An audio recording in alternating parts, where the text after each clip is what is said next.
The lights are blinding, the audience silent, waiting for the next exchange. On stage, the two figures stand locked in a war of words. Jordan Peterson, with his usual air of smug authority, leans into the microphone, his voice cutting through the tension. Jasmine Crockett, he sneers, the crowd murmuring in anticipation, "You are simply unfit to lead. Unfit to represent the values this country holds dear." The words land like a slap, sharp and cold, and for a moment, the room goes still. The camera cuts to Jasmine Crockett. Her face, framed perfectly in the soft spotlight, shows no sign of the storm inside. Poised, but her eyes, those eyes, betray the flicker of disbelief. For a split second, her breath catches, but she doesn't flinch. Not yet. Peterson's smirk widens, as if he's just delivered a final blow. His supporters in the crowd erupt in approval, their cheers a cacophony of validation. He steps back, arms crossed, basking in the moment. He's sure he's won. He believes the battle's over before it even started. The camera zooms in on Crockett's face. The world watches, waiting for her response. Will she crumble? Will she fall into the trap of anger? Will she lash out? But instead of reacting with outrage or defensiveness, she stays silent. Her lips pressed together into a line, her jaw clenched. The silence hangs in the air, thick with anticipation. It feels like the world is holding its breath. And just as the crowd begins to murmur in confusion, was that it? Was she really going to let him win? Crockett leans in. Her eyes meet the camera, her expression calm but intense. She's not done yet. The words that follow, the recording she's about to play, will change everything. The debate, the crowd, the entire political landscape, none of it will be the same after tonight. But the room holds its breath, unsure of what comes next. Jordan Peterson's words hang in the air, still reverberating in the hearts of viewers across the nation. Unfit. The accusation lingers, a sharp insult that cuts to the core of Jasmine Crockett's identity and political ambitions. It's more than just a personal attack, it's an attack on everything she represents. Her career, her future, and her vision for America now lie on the line, and the stakes couldn't be higher. For Peterson, this isn't just a debate, it's a battle for the soul of the nation. A self-proclaimed defender of traditional values, Peterson has made a name for himself as a fierce critic of progressive ideology. To him, figures like Crockett, young, unapologetically progressive, and outspoken, embody everything wrong with the country's shift toward what he sees as a dangerous, woke agenda. He believes Crockett's rise is a symptom of a larger societal collapse, a sign that America is slipping away from its roots, drowning in a sea of identity politics and moral relativism. But this isn't just about ideas, it's about power. Crockett, despite her rising influence, has long been a target for Peterson and his followers. To them, she is an emblem of everything they fear, an ambitious black woman challenging the status quo, fighting for social justice in a world that has long marginalized her. Her every word is scrutinized, her every move analyzed through the lens of her identity and politics. They've been waiting for a misstep, an opportunity to expose her as a fraud, to dismantle the narrative of hope and change she's been building. But Crockett's rise has been meteoric. She's made waves in politics, not by playing it safe, but by demanding a seat at the table for those who have been silenced for too long. She's become a beacon for the disenfranchised, a voice for the voiceless. Her advocacy for immigrant rights, her push for racial justice, and her fierce stance against systemic inequality have earned her a loyal following. She's the future, according to the millions who support her, a new generation of leadership fighting for a more inclusive, equitable America. Yet, that same platform has made her a target. Peterson's words are more than just an insult, they're part of a coordinated effort to undermine her credibility. To brand her as unfit is to question her ability to lead, to govern, to represent the people. It's to say, in no uncertain terms, that someone like Crockett, someone who dares to challenge the norms, has no place in America's future. But here's the thing. Peterson has underestimated her. Crockett's story isn't one of privilege. She didn't grow up with a silver spoon in her mouth, shielded from the struggles of the world. Her rise was hard-earned, shaped by the challenges she's faced and the communities she's fought for. She knows what it means to be underestimated. She knows what it means to be called unfit. And she's spent her entire life proving the world wrong. This clash isn't just ideological, it's personal. For Crockett, Peterson represents everything that has stood in her way, everything that has tried to silence her voice. And now, with the world watching, she has the chance to not only defend her honor but to deliver a blow that will reverberate far beyond this stage. The debate is no longer just about progressive versus conservative. It's about power, about identity, about who gets to define the future of America. For Crockett, the moment is here, and this isn't just about survival. This is her chance to push back, to show the world that the fight for justice and equality is bigger than any insult or challenge that comes her way. But for Peterson, it's the beginning of a war. A war that will define not just their careers, but the future of American politics. As the audience watches, unsure of what comes next, one thing is certain: this moment is far bigger than a debate. It's the beginning of a reckoning.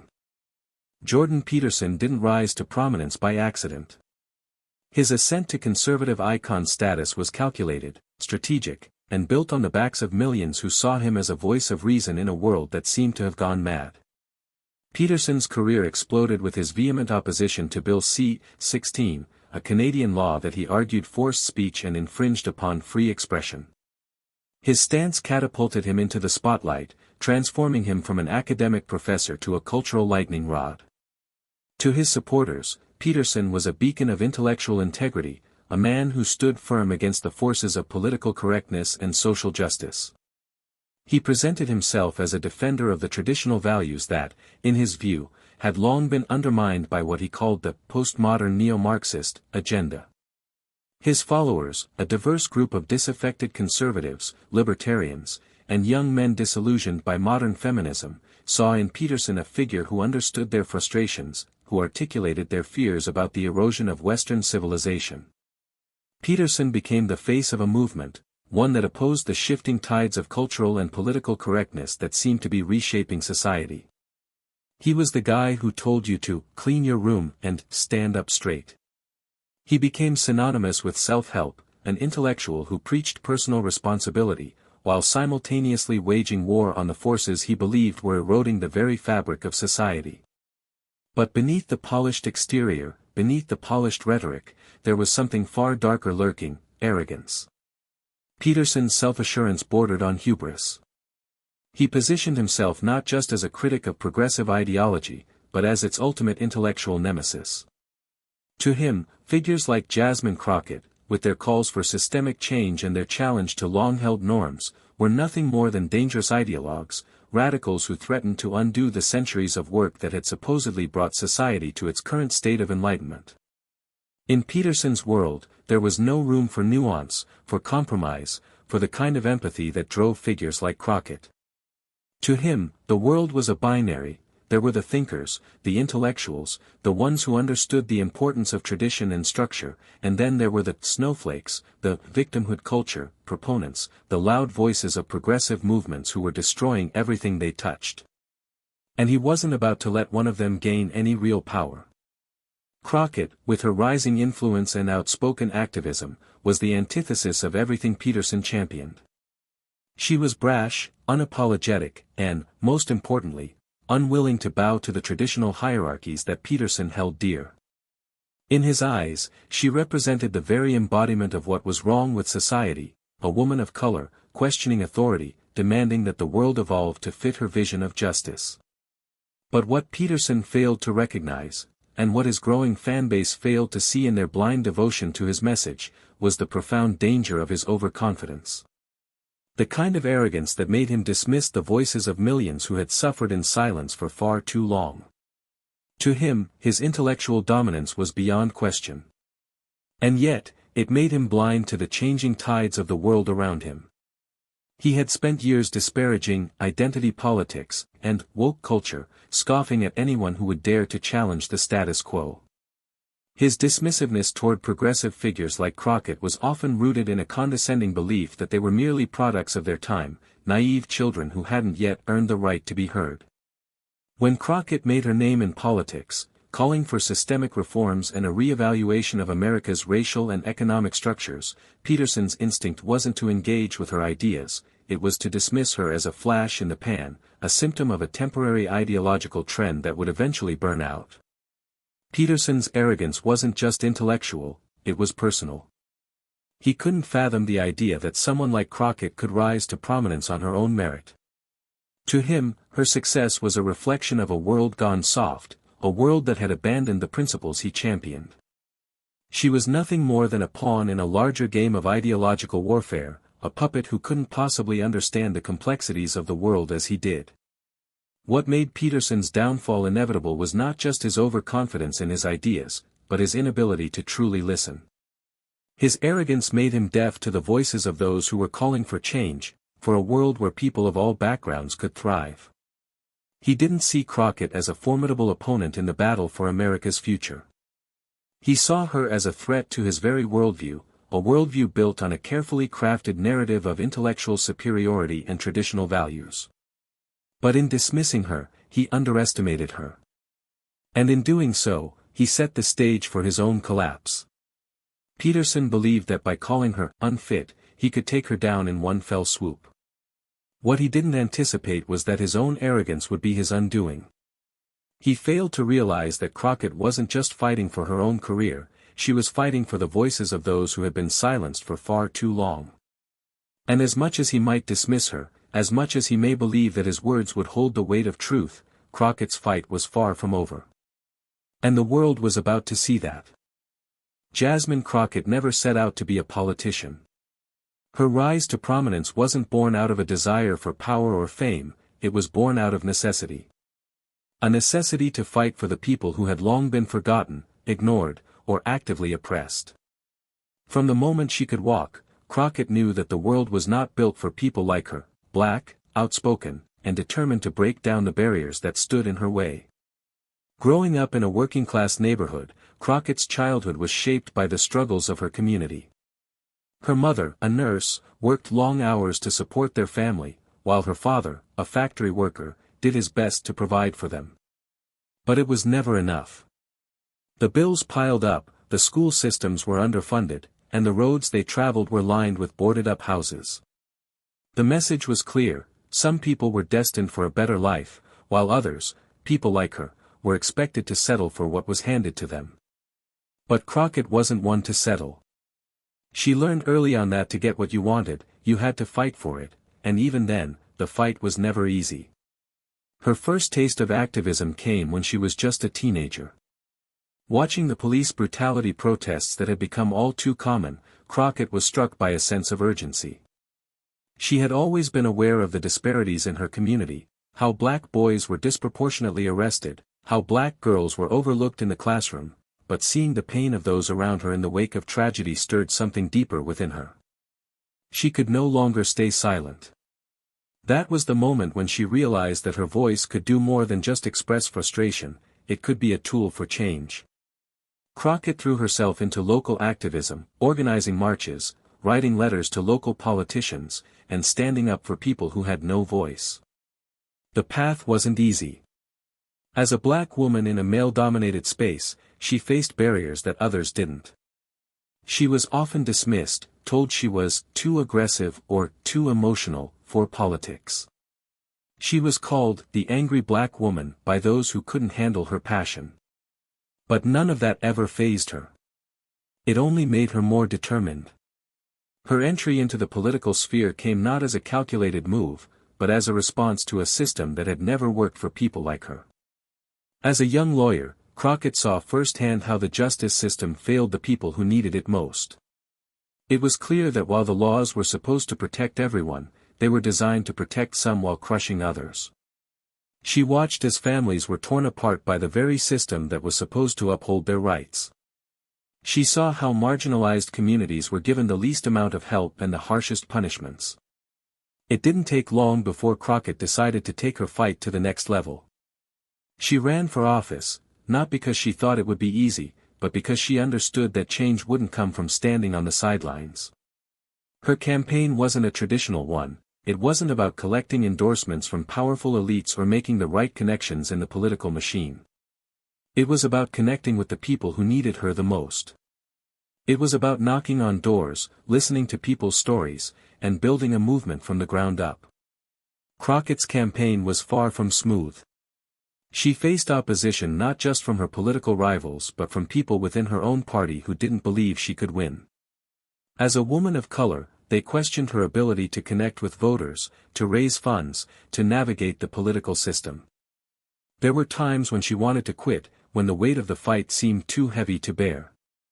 But every time she doubted herself, she remembered why she was doing this.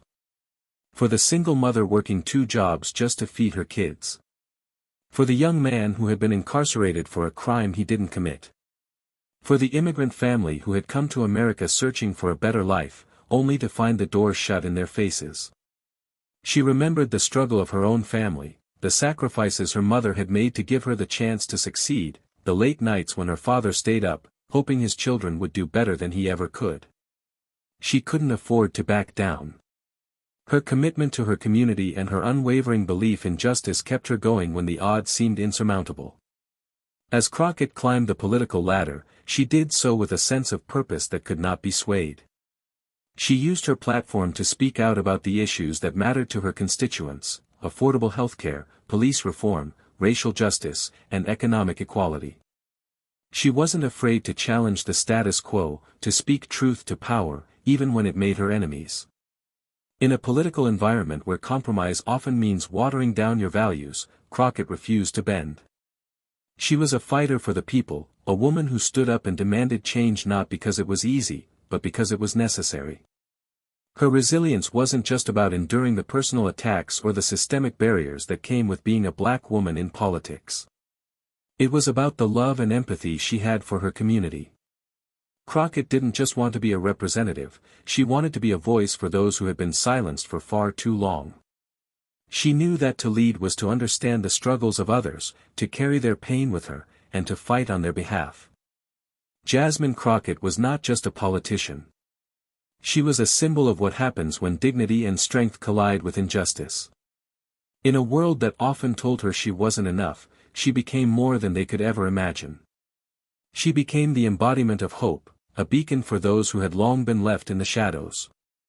And now, as she stood in that room, facing off against Jordan Peterson, Crockett wasn't just fighting for herself. She was fighting for every single person who had been told they didn't belong, for every person who had been silenced, for every person who believed that change was possible. This was more than a debate. This was her moment to prove that nothing, no insult, no setback, could ever silence her voice. The room pulses with an energy that's hard to ignore. The air seems to vibrate with the weight of the moment as Jordan Peterson leans forward, his eyes narrowing, his voice dripping with condescension. He knows exactly what he's doing, he's baiting her, pushing her, trying to provoke a response. His smirk remains, a constant reminder that, in his mind, the battle was already won. But the crowd, restless and tense, can feel the shift. They can sense the turning tide, though they're unsure who will come out on top. Let's be honest here, Jasmine, Peterson begins, his tone even, but sharp, like a knife carefully sharpened for the kill. You don't have the experience to lead. Your platform, your ideals, they sound great in theory, but they're completely divorced from reality. The people you claim to represent, do they even understand what you're proposing? Are you actually prepared for the consequences of the policies you advocate? He pauses, letting his words sink in, the slight rise in his voice just enough to rile up the crowd. He's playing the crowd, positioning himself as the voice of reason in contrast to her radical ideals. His followers nod, murmuring in agreement, as if waiting for the finishing blow. But Crockett doesn't flinch. Her expression remains calm, her shoulders steady. There's no sign of the anger Peterson is hoping for. She doesn't rise to the bait. Instead, she folds her hands in front of her, leaning slightly forward. Her voice, when it comes, is measured but firm, the tone a clear warning: she is not here for a shouting match. She's here to win this debate with grace and clarity. I understand what you're trying to do here, Jordan, she says, her voice cutting through the tension like a scalpel. You're trying to discredit me. Trying to dismiss everything I've worked for with a few choice words. But that's exactly the problem with the way you approach politics. You believe that people like me, people who come from communities that have been ignored for far too long, don't deserve a seat at the table. You think that because I'm not part of the establishment, I don't have the experience to make a difference. She pauses, the silence in the room settling like dust, as if everyone is holding their breath. Crockett's eyes never leave Peterson's. The contrast between her steady composure and his growing frustration is palpable. She knows what she's doing. Every word she speaks is carefully chosen, each sentence designed to draw him out, to expose the cracks in his own argument. You see, she continues, her voice unwavering, experience isn't just about years spent in the system, playing by the old rules. It's about knowing the people you're supposed to serve. It's about understanding their struggles, their pain, and their hopes for a better future. And while you've spent your life in academia and on the lecture circuit, I've spent mine in the streets, fighting for the very people you think are unqualified to have a voice. The crowd shifts, the energy in the room crackling. Peterson's smirk falters for just a moment, but it's enough to show that he's rattled. It's a small crack in his armor, but Crockett sees it. She presses forward, not with anger, but with an unshakable calmness that makes her words even more powerful.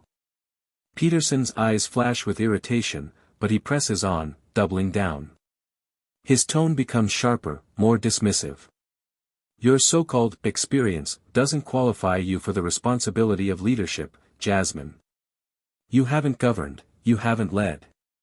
You've spent your time criticizing the system without understanding how it works. And that, he gestures toward her, is the problem. People like you want to tear everything down without offering a viable solution. You'll tear this country apart. The crowd shifts again, some murmuring in agreement, others clearly uncomfortable with Peterson's tone. The tension is rising, and everyone in the room can feel it. Peterson's condescension is thick, but Crockett's response is like a counterweight, steady and balanced. She doesn't let his words rattle her, even as they grow more venomous. I don't want to tear this country apart, Jordan, she responds, her voice even but laced with the weight of conviction. What I want is for this country to finally live up to its ideals. To stop pretending that the system works when it's broken for so many people. You can sit there and talk about how everything is fine, how the rules are just fine for the people at the top. But the truth is, people are suffering. People are dying. People are being left behind. There's a collective breath in the room as Crockett's words land. The energy has shifted. It's no longer just a debate, it's a battle of ideologies, of worldviews. Peterson's condescension and his claim to intellectual superiority stand in stark contrast to Crockett's passion, her raw connection to the people she represents. Peterson is visibly rattled now. He leans forward again, voice rising with frustration, his argument losing its calm precision. You're an idealist, Jasmine, he snaps. You think the world can be fixed with a few policies and a lot of speeches. You're out of touch with reality. But Crockett, ever the steady force, doesn't back down. And you're stuck in the past, Jordan. Believing that the old ways will work for a new generation. But here's the truth, you're fighting a battle that's already been lost. Her words hang in the air, each syllable carrying the weight of truth. The room is silent for a moment, suspended in time, and then the tension seems to crescendo, the audience waiting for the next move. The debate isn't just escalating, it's about to explode. And no one knows yet who will emerge as the victor. But one thing is certain, it's no longer just about politics. It's about the future, the soul of the country, and whose vision will prevail. The room has grown thick with tension, the kind of silence that feels suffocating. Jordan Peterson, still leaning forward, is visibly flustered, his eyes flashing with indignation. He had expected a different kind of response, a defensive outburst, a slip of the tongue that would let him hammer down the final nail in her political coffin. But instead, Crockett's composure only seems to tighten the noose around his arrogance. She isn't rattled. She's calm. Calm to the point where it feels almost eerie. Every word she spoke before has now hung in the air like a delicate thread, waiting for something to snap. Peterson's voice falters once again, and for the first time, doubt creeps into his expression. But he doesn't know what's coming. He leans back in his chair, gathering himself, ready to launch another round of verbal attacks. But just as he opens his mouth, Crockett holds up a hand. The gesture is subtle, almost unnoticeable to some in the crowd, but it's enough to pause the conversation. Her eyes never leave Peterson's. "Before you say another word, Jordan," she begins, her voice cutting through the tense air like a fine blade, "I think it's only fair we let the audience hear something.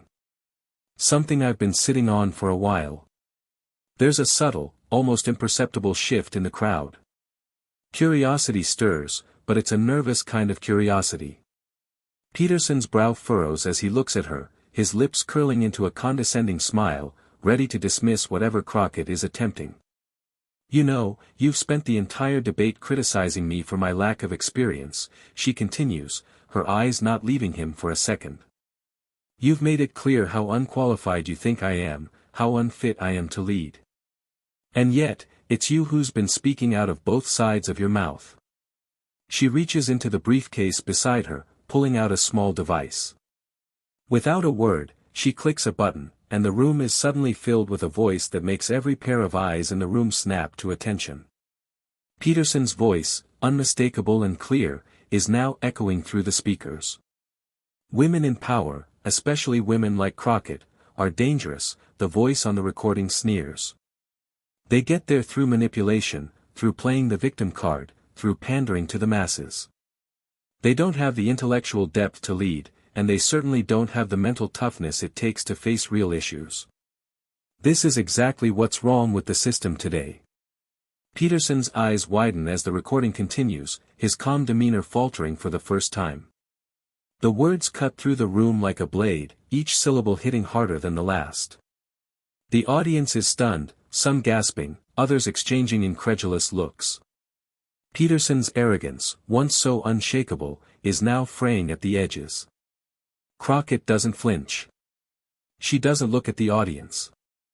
She simply stands there, letting the recording do the work. Peterson's face slowly drains of color, his mouth opening and closing as if he can't quite believe what's happening. The image of the composed, rational intellectual he has built for himself is crumbling, piece by piece.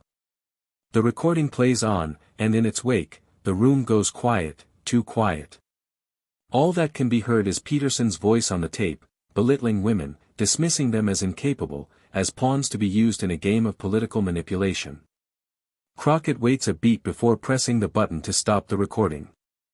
The silence that follows is suffocating.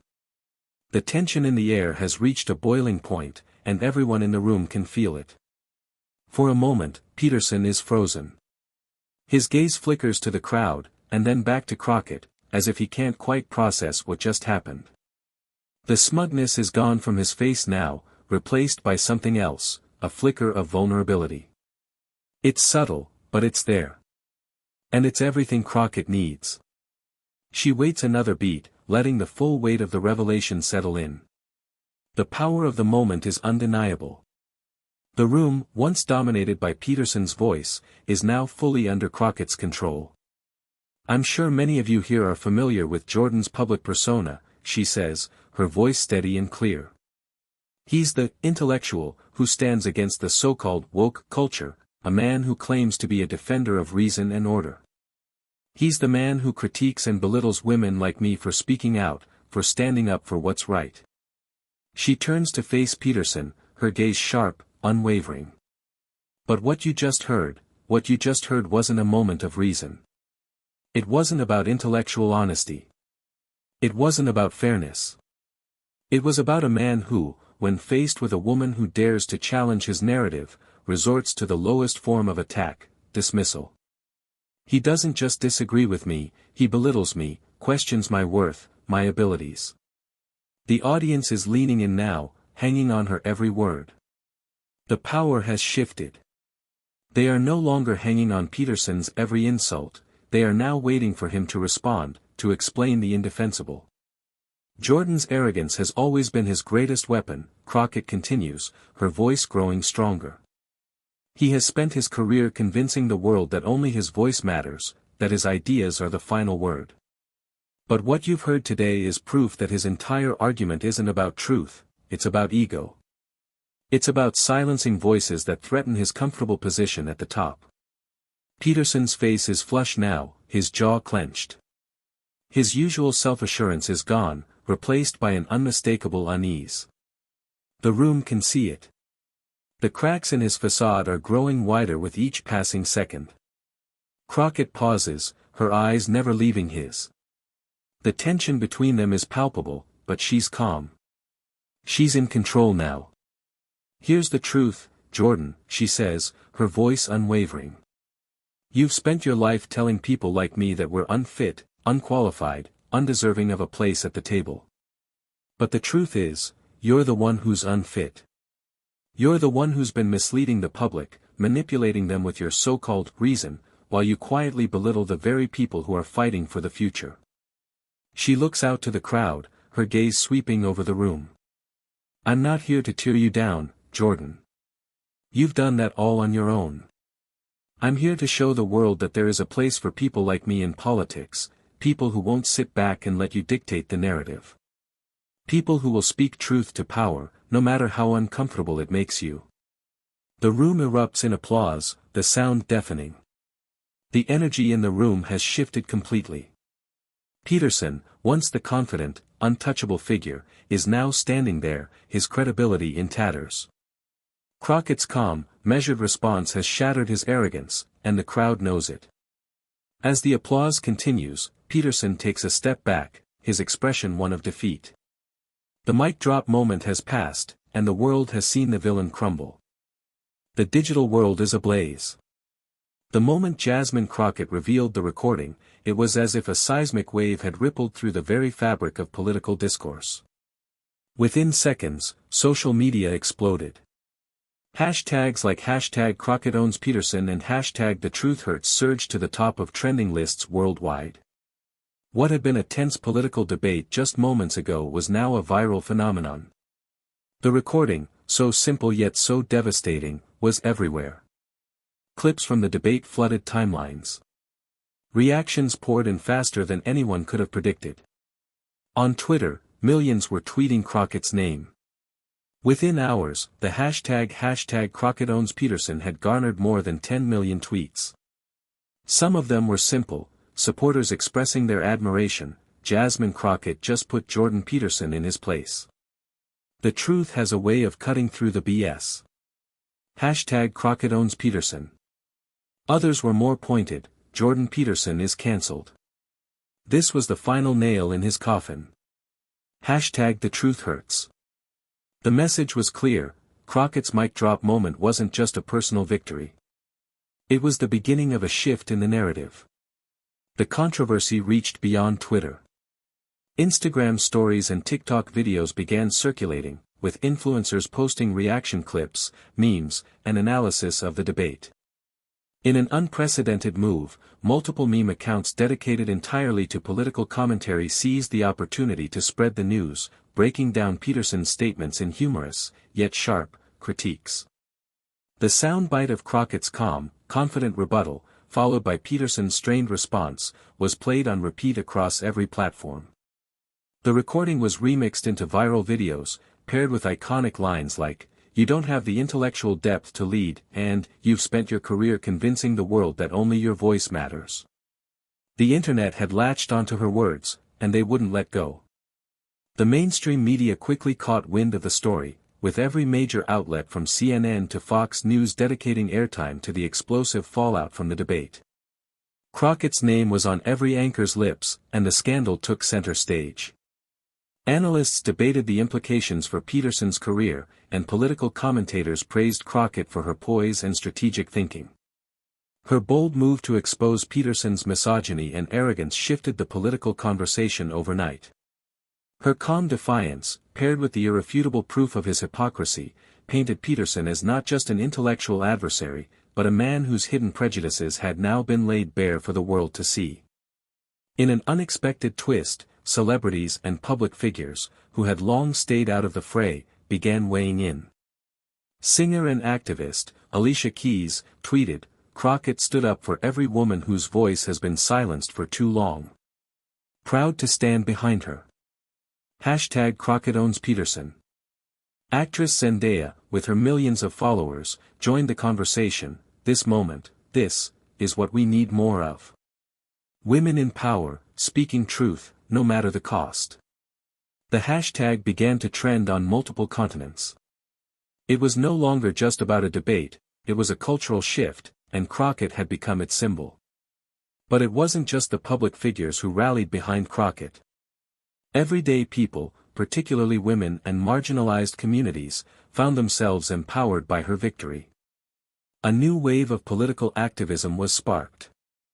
Small businesses, social justice organizations, and grassroots campaigns took to social media to express their support for her. #Crockett for Change quickly became a rallying cry for progressive groups across the nation. Fundraisers were set up to support her next political run.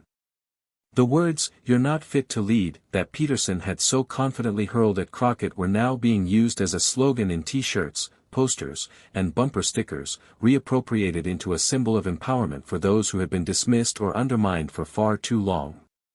Behind the scenes, political analysts began noting a remarkable shift in the way Crockett was perceived.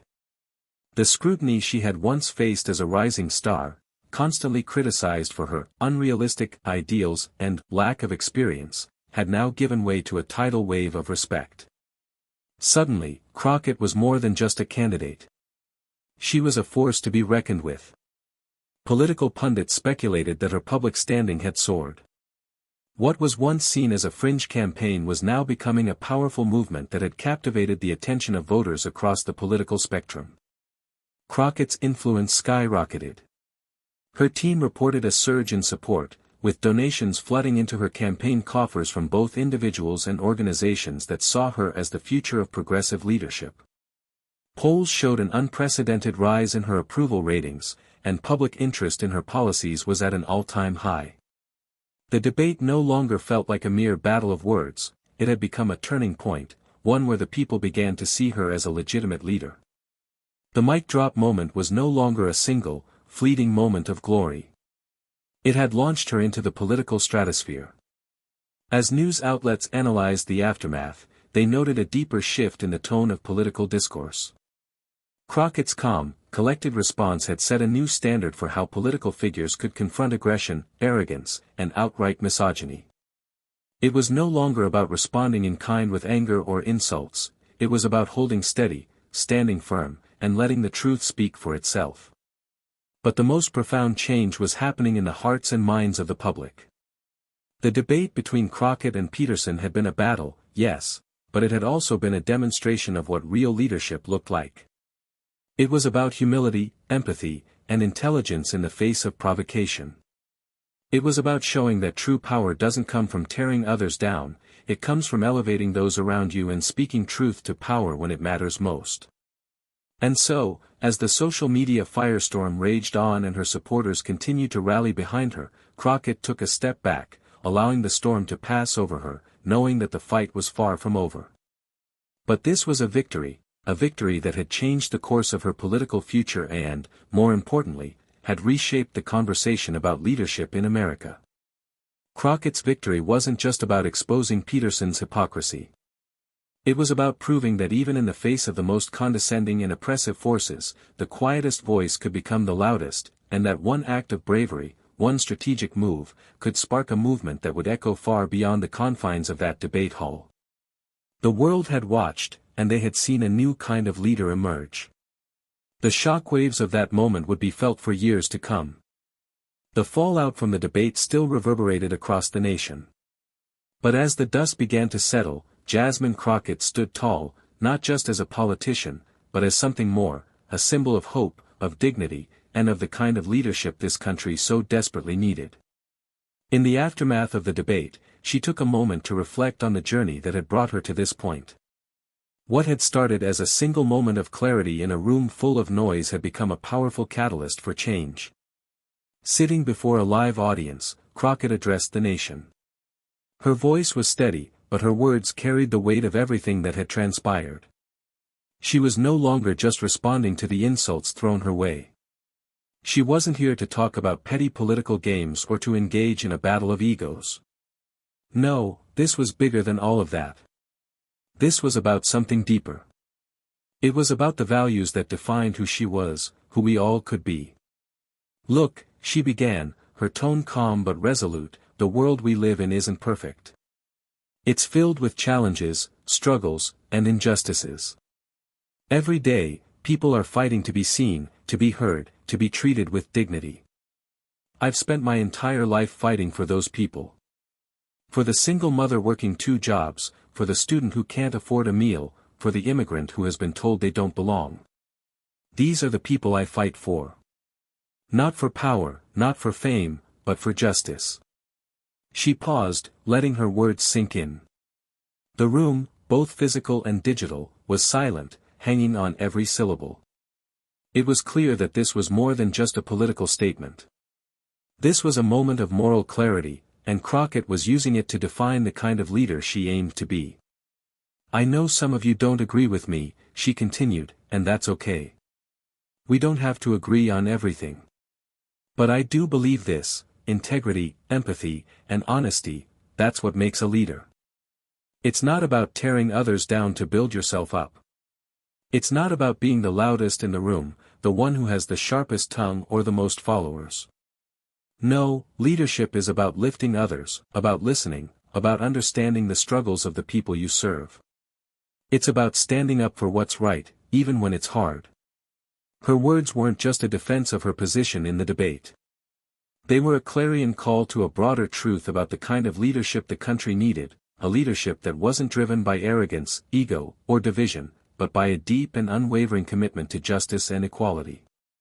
It was a message that resonated with people across the political spectrum, but especially with those who had long been marginalized, forgotten, or silenced. Too often, Crockett said, her voice gaining strength, we're told that the only way to succeed is by stepping on others.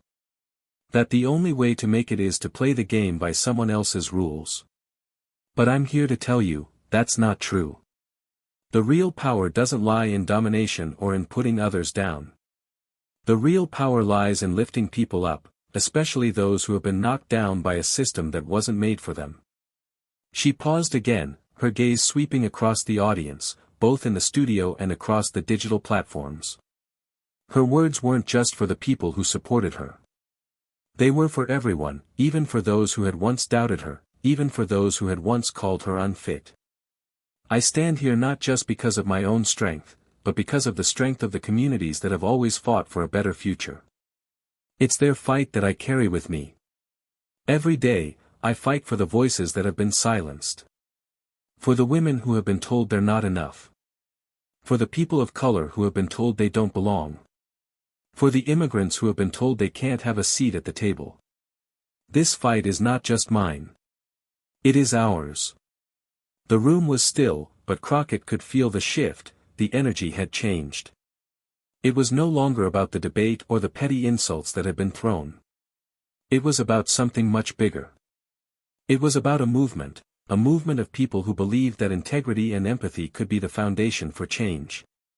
A movement that was rising in response to the arrogance and divisiveness that had long dominated the political conversation. Today, Crockett said, we've seen what happens when we let arrogance lead the way. When we let pride and ego dictate the conversation, we get division. We get the politics of us versus them. But that's not the future I want. The future I want is one where we listen, where we understand, where we elevate the voices that have been ignored for far too long. That's the kind of country I believe in. She leaned forward slightly, her eyes meeting the camera, meeting the millions who were watching, who were listening, who were hoping for a change. This fight, this movement, it's not just about politics. It's about what kind of people we want to be. Do we want to be the kind of people who tear each other down, who look for ways to divide and conquer? Or do we want to be the kind of people who lift each other up, who see the humanity in everyone, and who work together to create a better future for all? The answer is simple. We want to be the latter. Crockett's words, once calm and measured, now carried the weight of a deep and unshakable truth. She wasn't just a politician anymore. She was a beacon for the kind of leadership the world needed, a leadership rooted in empathy, integrity, and the belief that every person deserved a chance to thrive. As she finished speaking, the room erupted into applause. But it wasn't just applause for her, it was applause for a message that transcended politics, for a truth that resonated with the core of human decency. For the first time in a long while, the audience felt hopeful. Crockett's victory wasn't just about winning a debate. It was about changing the conversation, about redefining what leadership really meant. And in that moment, the world knew, she wasn't just a force in politics. She was a force for the future. When Jordan Peterson called Jasmine Crockett unfit to lead, he thought he could silence her, belittle her, and put an end to the movement she was building. But what happened next was a seismic shift. The truth, the courage, and the compassion that Crockett embodies weren't just defended, they were celebrated. The public didn't just reject Peterson's words, they embraced Crockett's message of dignity, justice, and equality. This is the power of what happens when we stand up to arrogance and hate. When we reject division and choose instead to fight for what's right. In that moment, Crockett became not just a voice for the marginalized, but a symbol for the power of integrity in leadership. And that power is in all of us.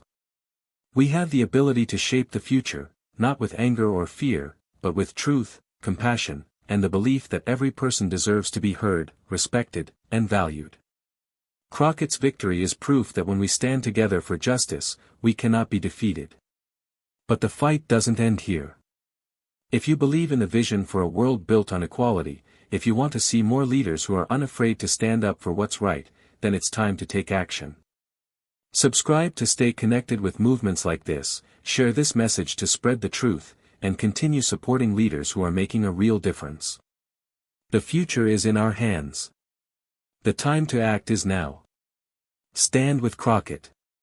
Stand for justice. Together, we can build the world we deserve.